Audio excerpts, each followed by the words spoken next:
Good morning friend. आज आपको कुछ जनरल फार्मूला बताते हैं जो कि हमेशा जो है याद होना चाहिए, क्योंकि ये बेसिक फार्मूला होते हैं जो आपको हमेशा जो है कहीं ना कहीं काम आते ही आते हैं। ठीक है, जैसे सबसे पहले स्प्रॉकेट ले लेते हैं, वही लेंगे जो चीज़ें अपने इंडस्ट्री में यूज होती हैं। जैसे स्प्रॉकेट लिया, इसकी पीसीडी निकालनी है। आपने सीधे स्प्रॉकेट का पिच देख लिया कितना है, तो पीसीडी का फार्मूला है P/sin 180/n। n क्या है? Number of teeth. P हो गया pitch of Sprocket, sin 180/n करके सीधे करके आप पीसीडी निकाल सकते हैं। ठीक है, रूट डाया निकालना है।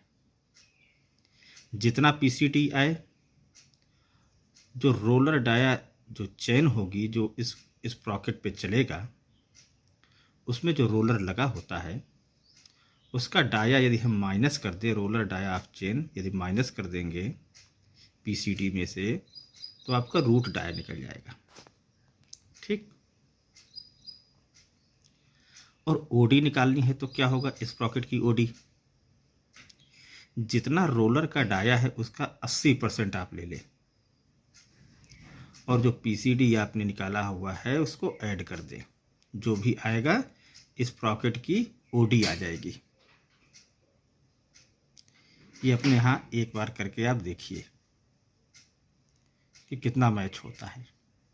तो जो भी फार्मूला वगैरह बताते हैं तो वहाँ पर अप्लाई करके ज़रूर देखें कितना सही है क्या है, क्योंकि तभी चीज़ें आएगी।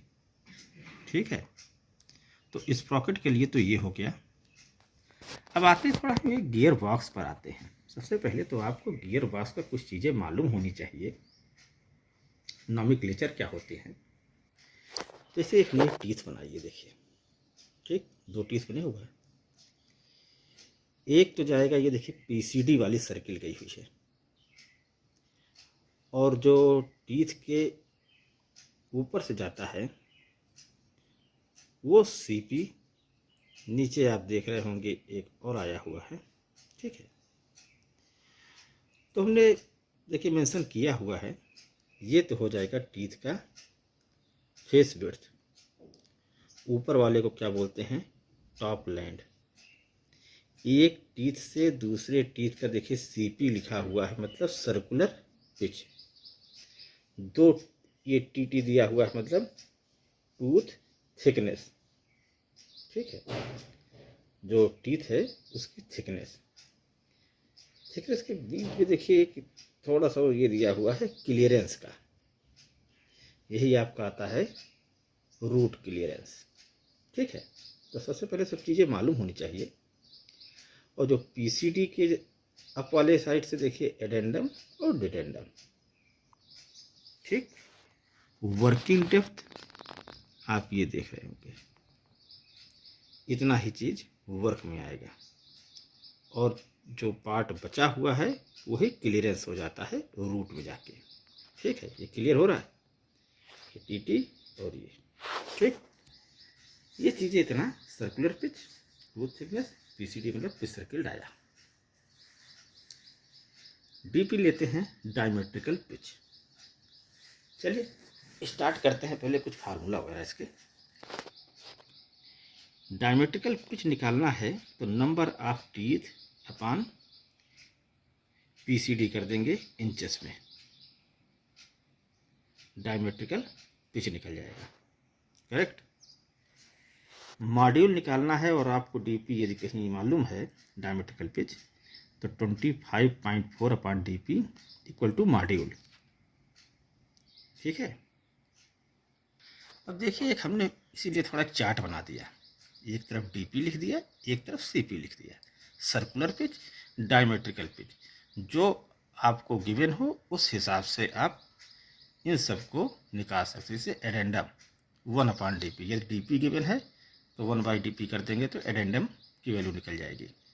ये CP दिया हुआ है तो 0.3183 मल्टीप्लाइड बाई CP। डिडेंडम के लिए 1.157 अपॉन DP या तो 0.3683 मल्टीप्लाइड बाई CP। ठीक, वर्किंग डेप्थ जो हमने आपको बताया, जो रूट वाला चीज़ छोड़ देगा, जहाँ तक वर्किंग में होगा उसकी डेप्थ निकालने के लिए 2/dp यदि आपको डायमेट्रिकल पिच गिवन है, यदि CP गिवन है तो 0.6366 multiplied by CP। Tooth thickness, ठीक है, उस फिगर में हमने आपको दिखाया है। DP गिवन है तो 1.5708 DP या तो 0.5 मल्टीप्लाइड बाई CP। क्लियरेंस देखिए निकालने के लिए 0.157 अपॉन DP चाहे तो 0.05 multiplied by CP। Radius of fillet होता है, ये असल बात बनता क्या है, जो भी गियर बनते हैं या तो 14.5 प्रेशर एंगल पे बनता है या तो 20 डिग्री प्रेशर एंगल पे बनता है। उसके लिए 1 करके 1/3 मल्टीप्लाइड क्लियरेंस चाहे तो 1.33 मल्टीप्लाइड बाई क्लियरेंस इस 14.5 के लिए होता है, 20 डिग्री के लिए 1.5 मल्टीप्लाइड बाई क्लियरेंस। इसमें क्या है कि टेंजेंट वगैरह खींचते हैं, ये थोड़ा लंबा प्रोसीजर है, इसको कभी बताएंगे आपको प्रेशर एंगल के बारे में भी। फिलहाल आप ये जान लीजिए इस समय तक कि जो भी गियर डिजाइन होते हैं, चाहे जो भी गियर, वो या तो 14.5 डिग्री प्रेशर एंगल पे होगा या तो 20 डिग्री प्रेशर एंगल पर ही बनाया जाता है, उसको डिजाइन किया जाता है। ठीक है, अब देखिए PCD निकालने के लिए क्या होता है। हमने DP आपको उधर बताया था, तो नंबर ऑफ टीथ पर DP कर देंगे, और OD निकालना है तो PCD आपको मिल गया equal to N, number of teeth है ये, N multiplied by OD upon N+2। ठीक है, अब आपको निकालना है face width 3 multiplied by CP। और ये वाला मॉड्यूल और रूट क्लियरेंस बैक क्लास के लिए इसलिए हमने ये लिया हुआ है, कमेंट बॉक्स में भी आया हुआ था कि मॉड्यूल रूट क्लियरेंस और बैक क्लास के बारे में बताइए। तो यदि आपको पास में मॉड्यूल गिवन है, देखिए मॉड्यूल आप निकाल सकते हो PCD upon number of teeth से। ठीक है, क्योंकि कुछ ना कुछ चीज़ें तो गिवन होगी, या तो PCD दिया होगा या तो मॉड्यूल दिया होगा। मॉड्यूल दिया है तब तो सीधा सीधा होगा, मॉड्यूल नहीं दिया है तो PCD आपको गिवन होगा और नंबर ऑफ टीथ गिन लीजिए, डिवाइड कीजिए, मॉड्यूल निकल जाएगा। ठीक, एक एग्जांपल के साथ लेते हैं। यदि मॉड्यूल 33 गिवन है मॉड्यूल, तो B मतलब backlash equal to 0.06 multiplied by module. ठीक, और क्लियरेंस 0.27 मल्टीप्लाइड बाई M। ये जरूर याद रखिए, इसका यूज बहुत होता है। ठीक, ये इतनी चीज़ें, और या तो OD के लिए देखिए OD अपॉन N+2, जो हमने ये स्टार लगाया हुआ है, ये इसलिए लगाया हुआ है, तो देखिए एक स्टार यहाँ भी इसलिए लगा दिया था। OD अपॉन N+2 कर देंगे और PCD अपॉन N हो जाएगा, और PCD N अपॉन होता है मॉड्यूल, इसलिए मॉड्यूल ये देखिए PCD upon number of teeth और OD अपॉन N+2। ठीक है,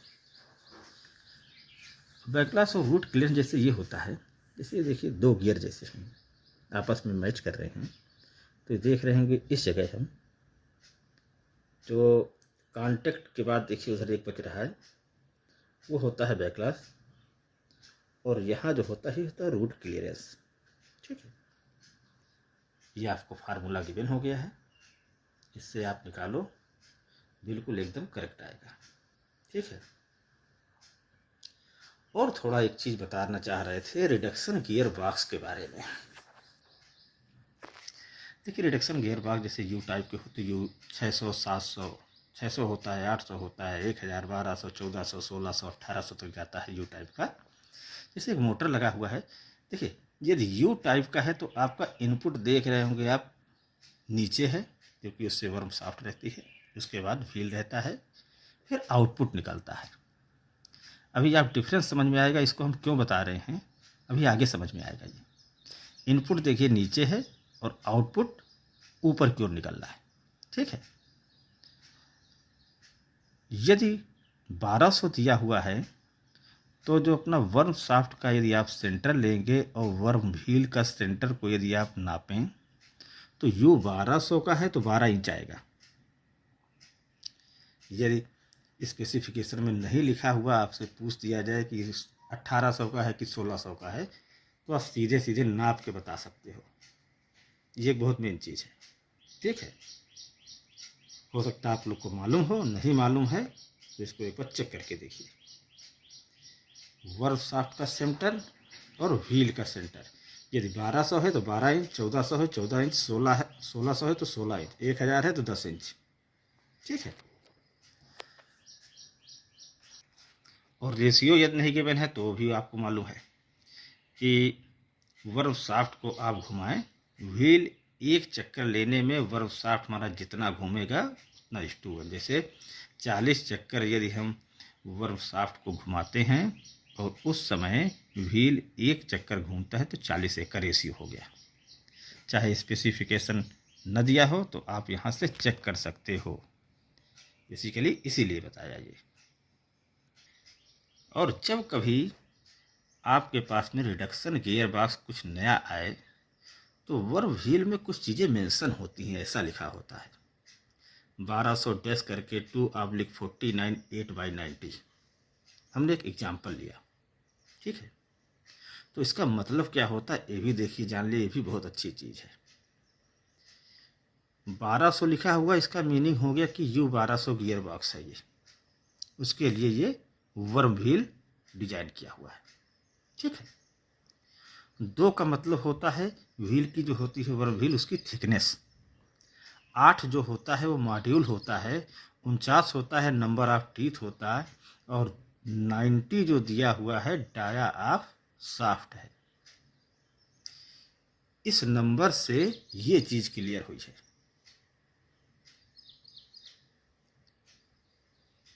इसको आप एक बार चेक करिएगा अपने यहाँ, ये बहुत इम्पोर्टेंट चीज़ है। कोई भी चीज़ लिखा हुआ है तो उसका मतलब क्या है। इसके बाद आता है देखिए ओ टाइप गियर बॉक्स, ठीक। अभी हमने यू टाइप बताया, ओ टाइप ही आया। अब दोनों में अंतर क्या है, उसमें आप देख रहे होंगे कि इनपुट आपका नीचे था, नीचे से हो रहा था, और आउटपुट निकल रहा था ऊपर से। इसमें देखिए इनपुट किधर है, ऊपर दिया गया है, और आउटपुट कहाँ निकल रहा है, नीचे साइड से। ये अंतर होता है यू और ओ टाइप का। बेसिकली ये जो है गियर बॉक्स आप देखे होंगे केन अनलोडर पर, ठीक है। क्यों, क्योंकि जो ब्रिज को घुमाएगा तो गियर बॉक्स माउंटेड होता है और उसे काउंटर शाफ्ट अटैच होता है, जिससे ब्रिज जो है एलटी मूवमेंट होता है, लॉन्ग ट्रेवल होती है। तो वहाँ पर ओ टाइप का गियर बॉक्स यूज करते हैं। तो यू टाइप और ओ टाइप में यही एक डिफरेंस है, इसलिए इसको बताया हमने कि आपके पास में जानकारी होनी चाहिए। और आज के लिए बस इतना ही। नेक्स्ट टाइम कुछ और चीज़ें लेके आएंगे। बेयरिंग के बारे में आपको बताएंगे कि बेयरिंग नंबर से कैसे आप पहचानेंगे कि ये कौन सी बेयरिंग है, इसकी ड्यूटी क्या है, ओडी क्या है, आईडी क्या है। हर एक चीज़ बेयरिंग नंबर से ही होता है, ठीक है। तो आज के लिए बस इतना ही। वीडियो को देखते रहिए, पढ़ते रहिए, नॉलेज गेन करिए, डायरी बनाइए और उसमें लिखिए, और उसको जहाँ टाइम मिले तो थोड़ा सा रिवाइज कर लीजिए। हमेशा के लिए दिमाग में याद हो जाएगा वो, और कभी भी नहीं भूलेगा, और कहीं ना कहीं आपको बेनिफिट मिलेगा ही मिलेगा इसका, ठीक। Okay, thank you.